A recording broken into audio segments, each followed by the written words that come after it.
Trois invités avec nous chaque soir pour décrypter les mouvements de la planète marché. Valérie Gastaldi est avec nous ce soir, stratégiste de Day by Day. Bonsoir Valérie. Bonsoir Grégoire. Gilles Bazissian nous accompagne également. Bonsoir Gilles. Bonsoir. Vous êtes le président d'Equity GPS et Sébastien Paris-Sorvitz avec nous également ce soir. Bonsoir Sébastien. Bonsoir. Ravi de vous retrouver. Vous êtes directeur de la recherche de la Banque Postale Asset Management. Question clé autour de l'énergie et pour cela nous appelons Alexandre Andlauer qui est avec nous par téléphone, analyste pétrole chez Kepler.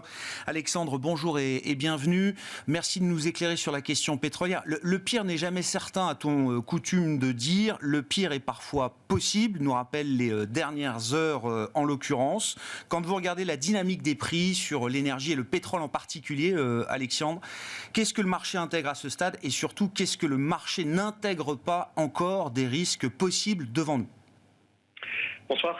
Alors, je vais commencer par ce qu'il n'intègre pas. Il n'intègre pas beaucoup de perturbations pétrolières de la Russie. Je rappelle que la Russie est, selon les mois, le deuxième plus grand producteur de pétrole au monde. Ils exportent plus de 5 millions de barils par jour et qu'aujourd'hui, on n'a pas un seul pays, ou même l'OPEP ou les États-Unis, qui seraient en capacité de mettre 5 millions de barils sur le marché.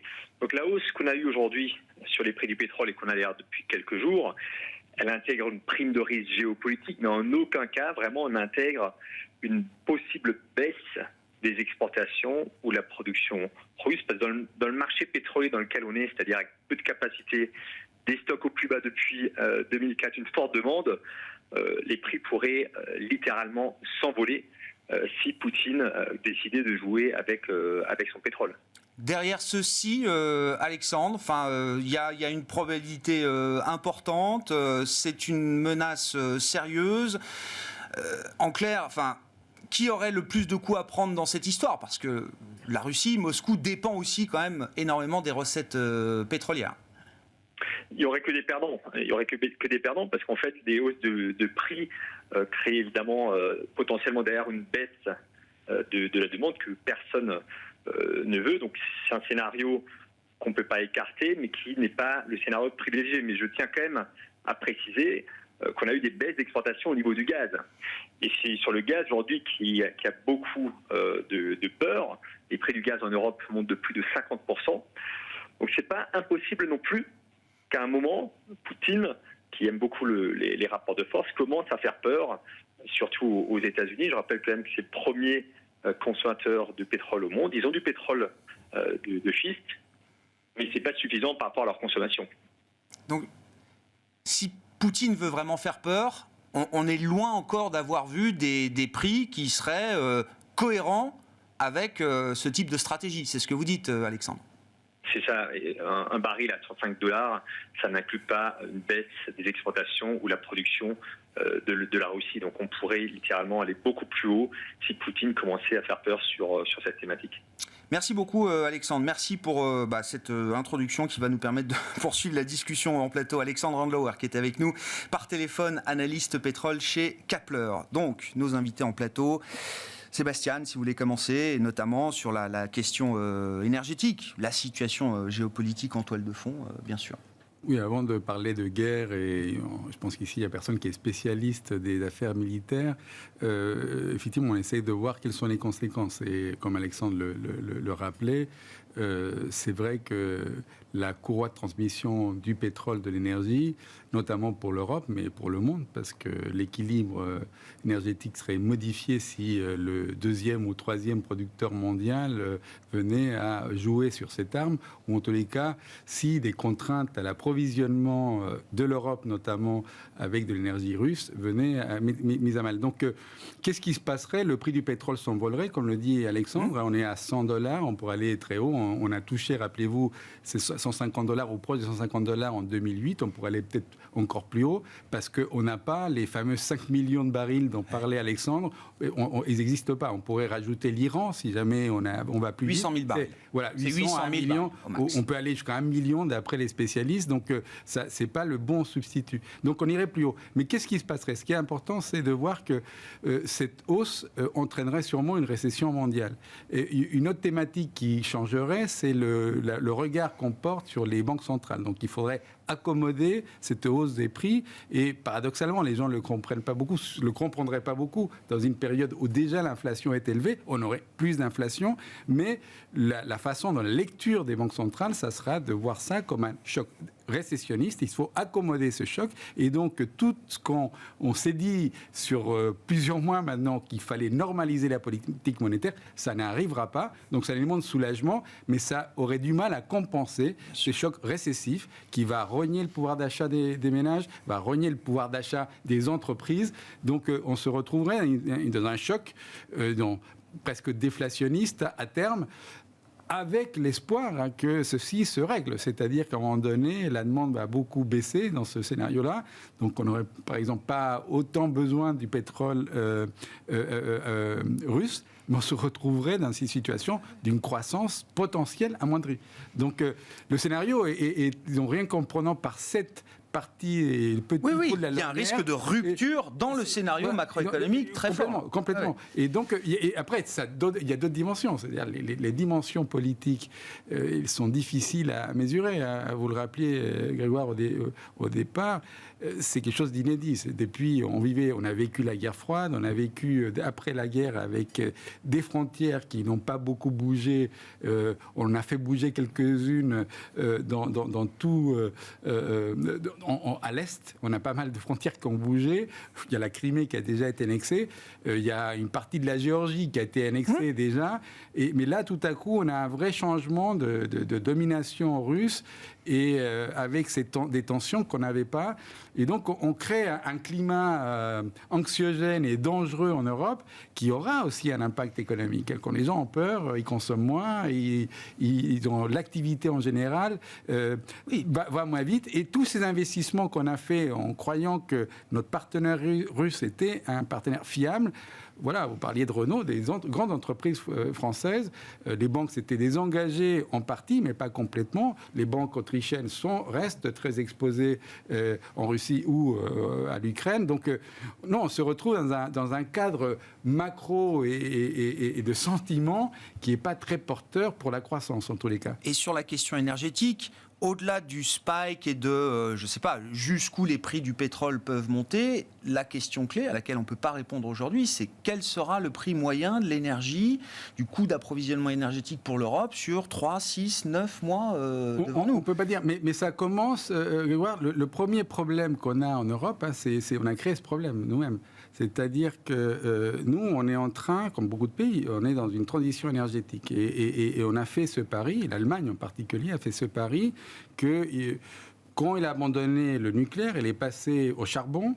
Et l'idée, c'était de remplacer le charbon par ce qu'on appelle l'énergie de transition, qui est le gaz, de façon à produire de l'électricité. Il se trouve que la façon dont ce mécanisme, ce processus a été pensé était de dépendre de la Russie. Et les Américains, ils ont sûrement défendu leurs propres intérêts pour nous vendre du gaz liquéfié venant des États-Unis, disaient non, il ne faut pas faire ça. Mais du point de vue stratégique, là, du coup, ils avaient raison. Et là, nous, on se retrouve dans une situation où comment on peut changer ces paris ? Comment on peut les changer ?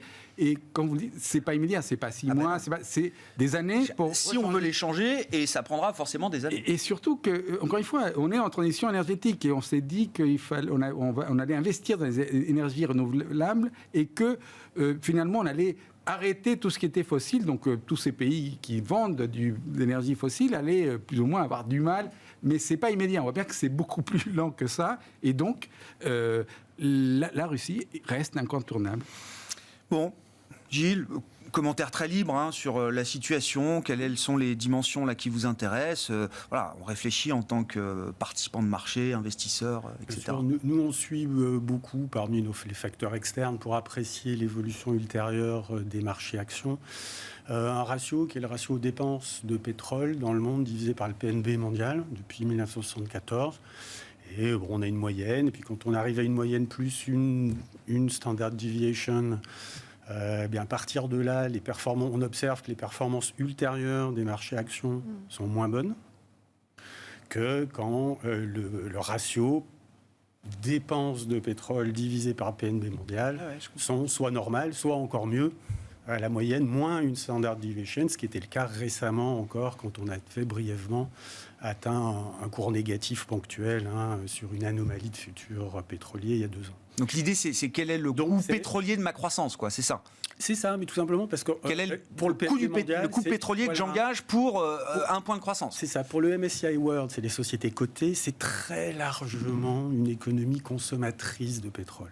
Les hausses de prix du pétrole correspondent un peu à des taxes sur le pouvoir d'achat, à des taxes sur le PNL de la plupart des entreprises, et également des recettes en moins pour beaucoup d'États qui sont obligés d'alléger les taxes pour amortir le choc pour les ménages notamment qui consomment. Donc ça, c'est un premier facteur qui est négatif. Et ça, c'était avant même ce qui vient de se passer. Il faut bien voir qu'on est passé de 30 à 90 et on est à ces niveaux dangereux à $90 et pas à 100. Donc là, on vient de les dépasser et c'est vraiment un vent de face. On partait déjà de niveaux dangereux avant l'éclatement de la crise. Qui représentait un vent de face, objectivement, quoi. Le deuxième élément qui représente un vent de face, c'est bien sûr cette espèce de pic inflationniste qu'on ne sait pas trop comment apprécier, même si c'est sans doute plus un choc supply side que de la demande. Mais combien de temps les banques centrales pourront-elles ne pas réagir et quelle trajectoire faut-il anticiper à la baisse des prix de l'inflation ? Probable, mais jamais certain, et de remontée, ou en tout cas d'allègement du QE, enfin de restreinte, pardon, sur le QE, de restreinte aussi sur la stimulation fiscale. Et donc tout ça, c'est quand même négatif. On a moins de déficit budgétaire, moins de QE, voire plus de QE en mars, et peut-être du QT. Voilà, donc, on verra. On verra. Mais oui, c'est ce qu'on avait en tête, effectivement, il y a quelques jours. Voilà. Ouais. Donc tout ça, c'est très compliqué. Ça augmente pour les banques centrales, ça augmente les risques, soit de policy error, soit d'appréciation par la majorité des intervenants des marchés qu'on est en policy error. Parce que policy error, ne pas être en policy error, ça voudrait dire qu'on connaît parfaitement l'avenir. Donc c'est impossible. Vous dites que la Banque centrale ne peut pas avoir raison contre les marchés. Les banques centrales, elles ont besoin de temps long. Or, on est dans un environnement qui bouge. Donc ça, c'est un deuxième négatif, augmentation de l'incertitude. Troisième négatif, là où c'était taux long, ils sont passés de 0,5 à 2 aux États-Unis en 2 ans. Et donc tout ça, ce sont des vents de face sur les marchés et qui ne nous faisaient pas attendre un très beau début d'année de façon générale. Je voudrais ajouter une chose en termes, cette fois, boursiers et d'allocation d'actifs sectoriels. Vous pouvez témoigner que ça fait plus d'1 an que le secteur de l'énergie a le rating equity GPS le plus élevé de tous les secteurs dans le monde. Aujourd'hui, toujours, enfin hier, c'était 9,9 sur 10. Le seul secteur en bull market en termes de sentiment de marché mondial. Et parmi les valeurs qui me paraissent très intéressantes, ce sont les Norvégiennes qui font du pétrole, du gaz. A priori, la Norvège fait partie de l'OTAN. Et c'est un environnement extraordinairement stable d'un point de vue réglementaire, financier. Triple A, les pays triple A. Triple A+. Triple A+. Je ne savais même pas que ça existait encore. Et donc, il y a deux valeurs qui, en plus, ont d'excellents ratings equity GPS aujourd'hui. C'est Aker BP, d'une part, et Lundin Petroleum, d'autre part. Lundin Petroleum qui vient d'apporter à Aker son activité gaz et pétrole sur le plateau continental norvégien. Et la Norvège est le deuxième supplier de gaz en Europe. Bon. C'était déjà dans les tuyaux, mais oui, ça a la confirmation que ça devient un thème séculaire. Le thème énergétique au sens large devient un thème séculaire. Et d'un point de vue boursier, dans les portefeuilles, c'est des valeurs qui ont des durations très faibles, des rendements très élevés. Donc ils sont recherchés dans un contexte de hausse tendancielle des taux longs, enfin jusqu'ici en tout cas. Et en plus de ça, elles ont un bêta qui est parfois négatif. Donc c'est vraiment des lestes dans un portefeuille. Et donc les investisseurs ont été amenés au fur et à mesure à en acheter un petit peu plus, à pondérer de plus en plus dans leur portefeuille, à partir d'un niveau très bas, parce que ces valeurs avaient été je dirais, allégé pour des raisons d'ESG, de climat, etc. C'était pas à la mode. Sauf que les Norvégiennes sont les meilleures dans leur secteur en la matière, en relatif. C'est des très, très, très bons. Ils vont converger très facilement, sont à l'avance sur une convergence par rapport aux accords de Paris d'ici 2050. Ils communiquent très efficacement en la matière. Ils sont réellement très bons en la matière. Il n'y a pas de raison que la repondération ne continue pas. Et l'effet habituel sur les marchés, c'est que quand on part d'une situation où beaucoup sont sous-pondérés, quand le secteur monte, pour maintenir sa sous-pondération, il faut quand même en acheter, ne serait-ce que pour la maintenir, avant de l'annuler et avant même de parler de sous-pondération éventuelle. Donc c'est des mouvements très longs. Et c'est encore, à mon avis, on est encore au milieu de ce mouvement-là, avant même ce qui vient de se passer, les événements dramatiques, dont il faut regretter bien sûr le côté dramatique, les morts, les blessés et les choqués, sans doute pour la vie dans certains cas. Je nous ramène alors au mouvement de marché un peu plus immédiat, Valérie, si vous voulez bien. Le pire n'est jamais certain. C'est vrai que c'est un axiome très répandu sur les marchés. Parfois, il y a quand même des événements qui se produisent et auxquels on n'est pas prêt. Donc c'est assez brutal, évidemment, depuis 24 heures. De manière assez immédiate, en termes de dynamique de marché, qu'est-ce que vous retenez des mouvements du moment, là, sur l'ensemble des grands marchés financiers que vous pouvez suivre ? Quel niveau de stress, quel niveau de panique ? Est-ce qu'on a des éléments de référence auxquels on peut se raccrocher quand on regarde la dynamique des prix, justement ? D'abord, il faut voir. D'abord, il y a des choses que personnellement je trouve assez intéressantes. C'est qu'on n'a pour le moment aucun changement de tendance nulle part. Enfin, sauf pour ceux qui n'avaient pas compris que les marchés actions étaient déjà devenus baissiers, mais pas faute de l'avoir dit. Donc, oublions un petit instant ce problème des actions. Mais le pétrole, oui, il montait déjà. On ne peut même pas vraiment dire qu'il monte beaucoup plus vite. Non. Il continue à monter à un rythme soutenu, très clairement. Sans doute qu'on aura un prix moyen au-dessus de $90 sur le premier semestre. Ça paraît tout à fait raisonnable d'avoir ce type de projection au vu de la dynamique en cours. L'or aussi est en train de se reprendre tranquillement. Tout ce qui est taux d'intérêt, ça n'a pas encore donné de signal de retournement. Donc ça, c'est justement quelque chose qui est très intéressant. 10 ans américain est à 1,95. Parce que ça veut dire que ce basculement sur la situation est grave et elle... je ne parle pas bien sûr du côté humain où oui, elle est grave, la question ne se pose pas. Je parle vraiment au niveau des conséquences macroéconomiques. Si on avait une majorité d'investisseurs qui avaient rejoint le scénario que vous souligniez tout à l'heure, à savoir... tout cela va nous précipiter dans une récession. Eh bien, on devrait avoir des marchés obligataires qui auraient beaucoup plus monté. Or, on a vu jusqu'à présent qu'à chaque fois qu'il y a une tentative de reprise, elle est très très vite écrasée. Et finalement, les retours baissiers sont très forts en intraday. Donc, c'est très fort en intraday. Bon. Mais quand même, ça veut dire que les gens ne sont pas encore convaincus. Et pourquoi ne sont-ils pas convaincus ? Parce qu'en fait, on ne connaît pas quelles sont les mesures qui vont être prises. Parce que c'est du je te tiens, tu me tiens par la barbichette. C'est bien de dire que la Russie va faire monter les prix du pétrole, mais s'ils n'ont plus les ressources du pétrole, ils sont morts. Donc déjà qu'ils n'ont pas grand-chose, ils ne vont pas se couper l'herbe sur le pied. Enfin, c'est pas facile pour eux non plus de se couper l'herbe sous le pied. Donc c'est compliqué ce jeu de sanctions de part et d'autre. C'est compliqué pour tout le monde. Donc pour le moment, les marchés se disent finalement, on a beaucoup de discours. Ça fait 15 jours qu'on entend dire qu'il va y avoir... Enfin, 15 jours, je me trompe peut-être, mais qu'il va y avoir des mesures de rétorsion très fortes qui vont être prises. Et on se dit que peut-être que c'est de la grande gueule et que c'est parce qu'on n'a que des mots qu'on se gargarise de mots. Donc on attend de voir. Voilà. Ce qui compte donc à surveiller, c'est... Mais le marché n'a pas fait de choix aujourd'hui. Le marché n'a pas décidé de changer d'idée, de scénario principal. Exactement. Voilà, c'est pas encore fait. Alors, ce qui peut paraître surprenant, c'est qu'avec ça, les actions baissent aussi fortement. Mais en fait...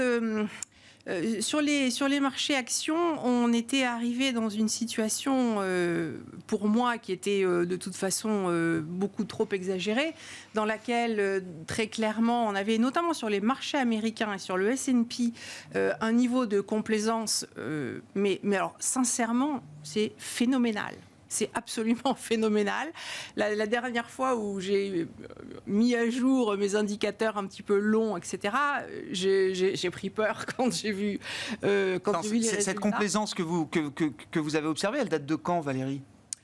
Ça s'est construit au cours depuis fin janvier, sur les 3-4 dernières semaines. Mais sur les 3-4 dernières semaines... Parce qu'on avait quand même déjà des baisses substantielles sur les indices américains. Alors, je ne sais pas comment ça va se passer aujourd'hui. Bon, mais non, mais on avait déjà des baisses de quasiment 10% avant le déclenchement de la crise russe, ukrainienne. Moi, j'écoute de temps en temps votre émission. Il y a quand même beaucoup de gens qui sont venus qui se sont dit buy the dip, buy the dip. Les gens ont fait buy the dip. Alors, buy the dip, ça veut dire d'acheter les baisses, d'acheter les replis. J'aime pas à 10%, c'était un niveau d'intervention déjà pour beaucoup d'opérateurs. Mais c'est vrai, je comprends que les gens aient vu cela comme des niveaux d'intervention parce que si on n'analyse pas le sentiment de marché, on était sur des niveaux qui étaient des niveaux importants, on était sur des niveaux de support. Mais bon... un support et une résistance, moi je suis désolée, mais c'est pas ça qui retourne en marché. Enfin, ce qui compte, ce sont les tendances sur les marchés. Et les tendances, elles connaissent 3 états. Enfin 2 états. On appelle ça l'état d'impulsivité ou alors l'état correctif. L'impulsivité, c'est en fait les moments où il y a de la puissance directionnelle. Ça peut être à la hausse ou ça peut être à la baisse. Et quand on est dans ces périodes-là, en fait, on n'a jamais de consensus de marché. Il y a toujours du doute. La partie fondamentale n'est pas encore en lien avec la dynamique de prix. Et quand on commence à voir le fondamental qui vient se coller au prix et qu'en plus, après, on a les outils, enfin, les mesures de marché qui viennent montrer que il n'y a pas que les discours qui deviennent haussiers, mais que les positions qui ont été prises par les gens sont non seulement des positions haussières, mais qu'ils sont moins couverts face au risque. Là, on sait que la tendance n'est plus haussière. On entre en phase de correction. Et donc, bien entendu, quand on est dans cette phase de correction, les mauvaises nouvelles, elles font mal parce que les gens ne sont pas suffisamment couverts. Et c'est l'état dans lequel on se trouve aux États-Unis. C'est moins marqué en Europe. C'est moins marqué sur le Nasdaq, mais sur le S&P 500, c'est vraiment extrêmement prononcé. Et voilà, quoi. Enfin, je veux dire, ça aurait été autre chose, qui aurait mis le feu aux poudres. Peut-être pas aujourd'hui, hier, ça aurait été dans une semaine ou dans 2 jours, peu importe. Mais ce qui doit se produire, se produit. Donc, ce conflit russo-ukrainien met le feu aux poudres, mais tout était prêt pour que, sur les marchés, on ait ces conséquences. Vous écrivez... Elles sont durables. Oui. Allez-y, finissez. Est-ce qu'elles sont durables ? Effectivement, ce matin, j'ai écrit que je pensais que c'était un petit peu tôt pour se prononcer. Parce que justement, je ne vois pas encore de changement sur les marchés obligataires. Et que... il faut quand même du temps pour que le marché se couvre de façon suffisamment substantielle pour qu'il n'ait plus besoin de vendre des actions quand ça va mal. Et je pense que c'est un petit peu trop tôt. En général, ça prend un petit peu plus de temps de stabiliser une baisse. Mais c'est pas... Si on a un rebond, ça ne sera pas un rebond durable. Ce ne sera pas la fin. Ce sera un rebond intermédiaire avant une reprise, avant une nouvelle correction. Marché obligataire égale banque centrale, bien sûr. De ce point de vue-là, est-ce qu'il y a... On avait le sentiment que la BCE était en train de reconverger un peu vers la réserve fédérale américaine, un peu en mode passager clandestin, mais on se raccroche quand même au wagon de la Fed. Est-ce que là, on peut à nouveau imaginer une situation de divergence forte avec, encore une fois, on l'a décrit tout à l'heure, un risque macroéconomique sur l'Europe qui n'est pas tout à fait le même peut-être que sur les États-Unis, avec notre dépendance au gaz, au pétrole russe, etc. Est-ce que là, il peut y avoir 2 histoires divergentes ? Encore une fois, les taux américains restent très fermes, 1,95 sur le 10 ans américain. Si on commence par les États-Unis, je pense qu'il y a vraiment une différence. D'abord, les Américains, ils pensent qu'ils sont loin. Oui. Ce n'est pas un détail. Et donc, les dynamiques qu'on peut voir aux États-Unis ne vont pas être les mêmes. C'est-à-dire que la contrainte énergétique des Américains, même si le gaz de schiste et le pétrole de schiste n'est pas revenu au niveau où il était avant, pour des raisons simplement financières. Il y a une contrainte sur les producteurs. Aujourd'hui, ils ne peuvent pas investir aussi simplement qu'avant. Et donc, quand vous regardez le nombre de puits ouverts, ils sont trop faibles là, pour produire la même quantité qu'ils produisaient avant la crise. Donc ils ont raison, ils ont cette indépendance énergétique. Il n'empêche que tous les prix se parlent. Donc le prix du pétrole, quand il va monter aux États-Unis aussi, donc ça sera un coût. Donc ça sera intégré par la Fed. Mais c'est vrai qu'il est possible que la Fed continue dans sa logique, mais je ne vois pas, je crois qu'il y a un élément de dynamique qui est quand même très important. Il y a des chocs de ce type, une guerre, une intervention, des attentats, mais qui sont des choses ponctuelles et on se pose toujours la question, est-ce que vraiment l'économie a été changée ? Quand il y a un attentat, on sait que ce n'est pas le cas. Ici, le problème, c'est qu'on se pose une question, vous le disiez dans vos préliminaires, c'est qu'on a l'impression qu'il y a quelque chose qui va changer. Hein, la structure de ou s'accélérer, en tout cas. Ou s'accélérer, une dynamique européenne, ou une prise de conscience de ce que beaucoup disaient, d'un changement des rapports de force en Europe. Il faudra que les Européens fassent quelque chose pour leur transition énergétique. Donc, il y a ce facteur, mais il est majeur quand même. Il est majeur. Le futur sans énergie, on ne sait pas faire, nous. Donc, il nous faut ça. Mais il y a d'autres éléments qui vont se mettre en route. Donc, cette dynamique est importante. Cette incertitude qui peut durer, dans ce choc-là, je pense que participe à ce qui était dit sur la dynamique des marchés. Mais je crois que vraiment la dynamique des marchés va être perturbée parce que jusqu'à maintenant, on a vécu 2 ans extraordinaires ou 2 ans et demi extraordinaires, où on a fait des choses extraordinaires. C'est-à-dire que là, on a un choc extraordinaire et ce qu'on a fait pendant 2 ans était tout aussi extraordinaire. Et donc, une partie de ce sentiment d'invulnérabilité du marché était liée à cette liquidité où quiconque a un put éternel, hein, comme on dit. Hein, et c'était quelque chose, une force qui a disparu tout à coup. Certains ne se sont pas aperçus et elle a disparu. Il n'empêche que la disparition, certes, elle est présente dans les esprits, mais elle ne fait pas très mal, parce que des taux à 2%, quand l'inflation elle est à 4, 5, et les entreprises disent moi je monte mes prix. Donc est-ce que ça fait vraiment mal sur le bilan quand je paye, c'est vrai les spreads ont pas mal remonté, c'est un autre marché qui souffre aujourd'hui. Donc pour l'instant ça fait pas très mal, mais la dynamique était là. Est-ce que les banques centrales, et moi je pense que si le paradigme des banques centrales, c'est-à-dire la façon économique dont on regarde un choc de ce type sur le pétrole, même si aujourd'hui ça monte un peu, mais c'est pas l'horreur, mais si c'est plus, je pense que les banques centrales ne peuvent plus monter leur taux, c'est plus possible. Elles ne peuvent plus. C'est un choc récessionniste et il faut changer de logiciel. Et je pense que les marchés, les arbitrages se feront à l'intérieur, comme c'est le cas déjà. C'est déjà le cas, on voit que sur le marché, il y a tout ce qui est trop valorisé ou était trop valorisé qui a souffert de façon terrible. Les small caps ont été massacrés aux États-Unis à cause de ça. Évidemment, même les très grosses capis technologiques ont été... Donc il y a eu des transformations. L'énergie est un secteur bizarre aujourd'hui, bizarre parce que en France, en Europe, vous tournez partout et on vous dit ah mais non, moi du pétrole c'est fini. Donc et c'est un problème parce qu'il faut bien que quelqu'un finance à ces transitions ou du gaz même. Donc c'est difficile pour un investisseur de se dire voilà, je vais acheter du pétrole et on va s'apercevoir dans 1 an, on va regarder est-ce que le SG, en tous les cas, pour ce qui est de la transition énergétique, ça fait mieux que ça va pas être le cas, mais ça veut pas dire que c'est pas la bonne, c'est pas la bonne stratégie, c'est sûrement la bonne stratégie. La seule chose qu'on n'a pas le bon logiciel pour aller là où on veut aller. On n'a pas le bon, en tout cas aujourd'hui, on n'a pas on sait pas piloter de l'énergie renouvelable. On ne sait pas piloter le soleil, on ne sait pas piloter le vent. Et donc, en revanche, ouvrir le robinet de gaz ou le robinet de pétrole, on sait le faire. Donc là, pour moi, il y a un élément de dynamique qui a changé avec cette guerre, appelons ça comme ça, parce que c'est le cas. Et ça peut changer pour longtemps, ça peut changer pour pas longtemps, on verra bien. Mais en tous les cas, ce choc, et le marché doit l'appréhender. Et moi, j'étais surpris ce matin, quand on regardait les mouvements. Ce matin, ça a commencé mal, mais assez vite, ça a corrigé. Assez vite, c'est revenu. peut-être il y a des gens qui ont dit voilà, c'est pas grave, on y va. Je pense que ce choc est plus profond et de fait, en journée, maintenant ça s'améliore un petit peu. Donc ça a vraiment changé la donne de la c'est majeur. Non, mais c'est majeur.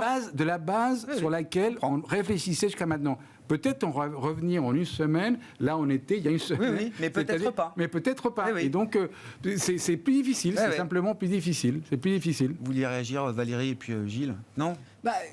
Les banques centrales, quand elles doivent remonter les taux et qu'elles ont été un petit peu hésitantes, moi j'ai en tête quand même de nombreux épisodes où elles ont dit, où elles gardent un discours hawkish, où elles continuent à dire on va les monter, mais on attend que ça se normalise du côté géopolitique parce que c'est pas la peine de rajouter de l'huile sur le feu. Donc pour le mois de mars, je pense qu'on va repousser tout ce qui était prévu.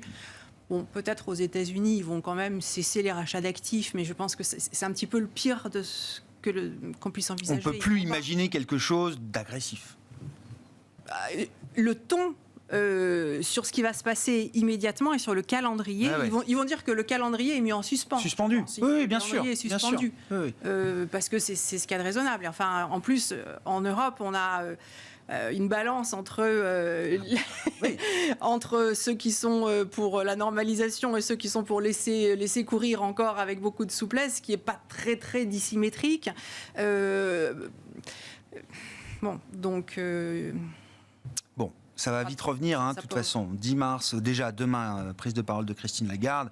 Il y a des prises de parole de banquiers centraux américains qui sont attendues également. Et puis les réunions, 10 mars pour la BCE, 15 et 16 mars pour la Réserve fédérale américaine. Si vous avez des commentaires à ajouter sur ce point, Banque centrale, Gilles, je vous en prie. Je voulais qu'on puisse dire peut-être un mot aussi de la logique de sanctions. Alors sur le plan économique, jusqu'à présent, ça a été un échec. Enfin, en tout cas, les objectifs politiques qu'on cherchait à atteindre n'ont pas été atteints. Cette journée en est la preuve. Est-ce que quelque chose de beaucoup plus sévère peut être un levier économique pertinent sur une économie comme la Russie, sur un pouvoir comme celui que représente Vladimir Poutine aujourd'hui ? Formellement, oui, les pouvoirs occidentaux se doivent de réagir. Parce que tout ce qui est atteinte aux frontières, si ça se généralisait et si c'était trop facile de redessiner un coin de frontière au gré d'eux d'une minorité localement majoritaire, ethnique, religieuse, etc., il y aurait beaucoup de situations dangereuses à gérer dans le monde. Donc il est normal et légitime que les puissances occidentales qui ont fait la règle internationale depuis la fin de la Deuxième Guerre mondiale, réagissent. Qu'elles réagissent de façon croissante, c'est un petit peu normal, parce qu'elles ont dit de toute façon qu'elles n'interviendraient pas militairement. Donc, d'une certaine façon, signalant clairement qu'il était possible d'envisager quelque chose pour les Russes. Et signalant également quand même au pouvoir ukrainien qu'en réalité, il est tout seul. Et on peut regretter quand même une forme de naïveté du pouvoir ukrainien qui n'a pas fait la politique de sa géographie. Un principe de réel politique, c'est faire c'est quand on est à la frontière d'un géant, on traite avec ce géant, et même si ses objectifs à moyen terme sont d'échapper à son orbite, de quadrupler son PNB par habitant, les pauvres Ukrainiens, ils sont à 10 000 euros, donc l'Europe à 40 000 de moyenne par habitant, c'est évidemment très attractif. S'il n'y arrive pas structurellement, la population continuera d'émigrer. Il y a une baisse de la population forte en Ukraine comme dans beaucoup de pays de l'Est. Ce qui rend tout ça quand même très, très compliqué à gérer. Mais donc, les pays occidentaux, oui, ne peuvent pas échapper à une forme d'escalade des sanctions. Mais en même temps, ils ne peuvent pas échapper non plus à une forme de réelle politique. Mais oui, on voit tout de suite les réticences et les limites. C'est-à-dire que, alors, ce qui était présenté comme l'arme financière nucléaire, pardonnez-moi l'analogie, SWIFT, exclure la Russie de SWIFT, visiblement, pour les Européens, ce serait un coût à payer financier que pour l'instant on n'est peut-être pas prêt à prendre. Ça veut dire s'asseoir sur les créances russes à coût de dizaines de milliards de dollars. Voilà, cet argent-là, on ne le reverrait pas. Et comme toujours... Pour quel bénéfice diplomatique ? Bénéfice diplomatique. Et comme toujours dans ces cas de figure, quand on est très nombreux à devoir prendre une décision a priori consensuelle, c'est très compliqué d'arriver à une posture franche, nette, et c'est le cas aujourd'hui. Mais la question, en fait, il faut se poser, qu'est-ce qu'on cherche ? S'il s'agit de retrouver l'intégrité du territoire ukrainien, à part une intervention armée, ça ne va pas se faire. Donc, si on ne fait rien du point de vue militaire, l'Ukraine va rentrer dans le giron de la Russie. C'est aussi simple que ça. L'histoire nous dit une chose triviale, les sanctions, ça ne marche pas. Et quel que soit, prenez n'importe quel pays, au contraire, ça tend à consolider le pouvoir en place et ça ne change rien. Mais c'est bien de le faire. D'ailleurs, moralement, c'est bien, on se sent mieux, mais ça ne change rien.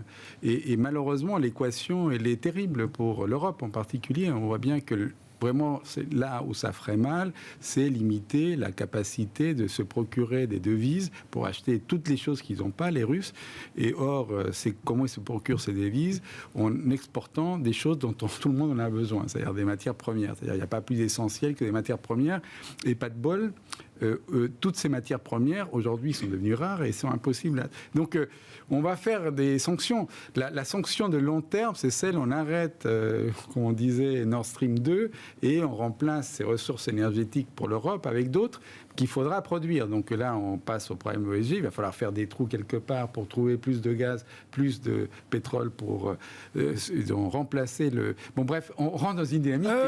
Mais les sanctions, ça ne marche pas et ça ne marchera pas. Et je pense que, outre ce que disait Grégoire, ça répond à la question. Mais ça n'arrivera pas, ça ne marche pas. Et donc, la seule façon, si on veut préserver l'intégrité de l'Ukraine, c'est intervenir militairement. Mais quand on regardait la chronique de ce qui s'est passé, soit on l'avait préparé avant, parce que les militaires, ils préparent tout avant, on ne peut pas aller comme ça. Et donc, on ne l'a pas préparé avant, on le voit bien. Et donc, on a décidé de ne pas y aller. Et peut-être que ça va changer dans les jours qui... Donc déjà, on se dit qu'on a perdu peut-être cette bataille en Ukraine et que malheureusement, de façon très cynique, les choses peuvent se stabiliser parce que Poutine plantera son drapeau, ça sera le drapeau ukrainien, mais avec une grosse dose de Russie. Et ça s'arrêtera là. Donc, c'est possible. Mais on sera dans une situation géopolitique extrêmement fragile. Donc, moi, je pense qu'on va faire des sanctions, on va faire peur à plein de gens, et il y aura des conséquences pour l'économie russe. Il faut rappeler, l'économie russe ne pèse pas beaucoup dans le monde. À part la dépendance qu'on a à ces matières premières, c'est quoi ? C'est entre l'Espagne et l'Italie, le PIB russe. Oui. Donc... Oui, mais vous l'avez dit vous-même, voilà, il y a cette exportation de matières premières, il y a quand même une dimension de l'armée qui n'est pas du tout là. Oui, qui n'est pas cette dimension que de l'Italie. Donc c'est pas juste une question de PIB. Non, bien sûr. Et aujourd'hui, ils ont la puissance militaire pour être là où ils veulent, si l'Occident ne fait rien, et l'Occident ne fait rien. Et donc, ceux qui peuvent réfléchir à quel est le monde de demain, c'est quand même compliqué. Ouais. Et on n'a pas du tout parlé ici de la Chine. Que va faire la Chine ? La Chine, pour l'instant, ne désavoue pas Moscou. La déclaration commune Russo-Chine avant les Jeux Olympiques, où ils étaient d'accord sur tout pour repenser le monde tel qu'ils le voient. Et il y a une phrase que j'ai retenue, j'ai mis un papier aujourd'hui, où ils disent... nous, on est contre tous ceux qui viennent s'ingérer dans nos affaires ou qui viennent déstabiliser les territoires qui nous sont contigus. Donc, a priori, ils sont d'accord là-dessus. Donc, on voudrait que les Chinois, comme les Turcs, Erdogan, qui est un allié de Poutine, a dit non, c'est pas bien de faire ça. Les Chinois, pour l'instant, personne ne les a entendus. Et ça montre bien que ça donne un équilibre un peu effrayant du monde pour demain. Les marchés doivent l'intégrer. Ils mettent des primes ici et là. Mais bon, au total, assez vite, on essaie de l'oublier. Donc, peut-être... C'est pas un risque qu'on veut intégrer à sa juste mesure. Le cynisme l'emporte souvent, Grégoire, malheureusement. Oui. Et donc, peut-être, le flux de pétrole et de gaz russe vont continuer et pour un temps, et il y aura des choses qu'on va un peu changer, mais c'est terrible pour ce peuple, mais c'est comme ça. pour revenir et conclure sur la situation de marché, Valérie, je reprends votre idée d'un marché qui était devenu ou redevenu très complaisant avant l'éclatement de ce conflit. Ça veut dire qu'il y a encore beaucoup de douleurs possibles, il y a encore beaucoup de baisses possibles dans ce marché-là. Si on joue le prochain mouvement de 10%, il est plutôt probablement à la baisse. Il peut être malgré tout à la hausse. En fait, c'est vraiment un truc, ça, c'est de la pure tactique, parce que... pour vous, c'était déjà baissier. Pour vous, c'était oui, baissier. et que on a un marché américain qui a beaucoup monté depuis en fait 2009, avec Covid qui a fait une petite crise, mais quand on regarde l'historique depuis 2009, Covid, ça se distingue à peine. Donc il y a un moment où il faut se dire que ce marché, il va s'arrêter de monter. Enfin, je suis désolée, moi, ça fait vous l'avez combien d'années que je suis sur le marché financier. Oui, vous l'avez déjà dit depuis un moment. Et pour moi, c'est ça. Donc moi, je n'exclus pas qu'on ait un truc qui soit... Mais alors, le plus dur de tout, c'est qu'il ne se passe rien pendant 1 an et demi sur les marchés américains. C'est-à-dire que sur le Nasdaq, on a dû faire moins 20 à l'ouverture aujourd'hui. Le S&P un peu moins bien que moins 10. Peut-être on perd encore un petit peu. Puis après, on se balade, on reprend 7, 8%. Puis on rebaisse un peu, puis on remonte. Et puis, enfin, sincèrement, moi, je pense que il y a tellement de choses qui sont en train de changer. On a une économie qui est quand même puissante à la base en ce moment, qui est en train de se redévelopper avec quand même de l'argent qui reste pas cher, même si on monte les taux, parce qu'on a quand même une inflation nettement supérieure au taux d'intérêt, donc ça fait de l'argent pas cher. Et ça, c'est une force de soutien qui est importante. Et à côté de ça, on a plein d'embûches. Et sur les marchés financiers, on a peut-être des gens qui sont un petit peu trop positionnés à l'achat et qu'il va falloir faire patienter, etc. Mais je crains qu'il faille attendre le pire, à savoir non pas un crash où c'est facile à gérer un crash, sincèrement. Oui. Oui, non, mais j'aime bien la distance que vous prenez. Effectivement, je comprends votre idée. Le plus dur, c'est la consolidation. D'accord. Moi, je me souviens de 99, avant, 98-99, c'était une période terrible, super dure. 2014-2015, ça a été super dur. Bon, tout est dans la rotation sectorielle, il n'y a rien qui annonce le retournement parce que c'est que du court terme, donc ça se fait piouf comme ça. Non, c'est vraiment compliqué tout ce genre de trucs. Il faut faire exactement tout le contraire de ce qu'on croit. Donc, mais on ne sait pas exactement à quel moment il faut se mettre à faire le contraire. Parce que si on fait le contraire trop tôt, on se fait avoir. Style, on achète la baisse, on l'achète avant-hier au lieu d'attendre peut-être ce matin tôt ou demain ou dans une semaine. Mais voilà, on n'a jamais aucune certitude. Voilà. Donc, moi, j'ai peur que ce soit ça. Parce que sur les marchés américains, le plus fréquent, c'est quand même ce type de scénario. Qui mettrait les nerfs des investisseurs à rude épreuve. Merci à vous trois. Ouais. Merci d'avoir été avec nous en cette journée particulière, 24 février 2002, et cette offensive militaire d'ampleur sans précédent de la Russie sur l'Ukraine. Valérie Gastaldi était avec nous, stratégiste de Day by Day, Sébastien Paris-Horvitz, directeur de la recherche de la Banque Postale Asset Management, et Gilles Bazissière, président d'Equity GPS.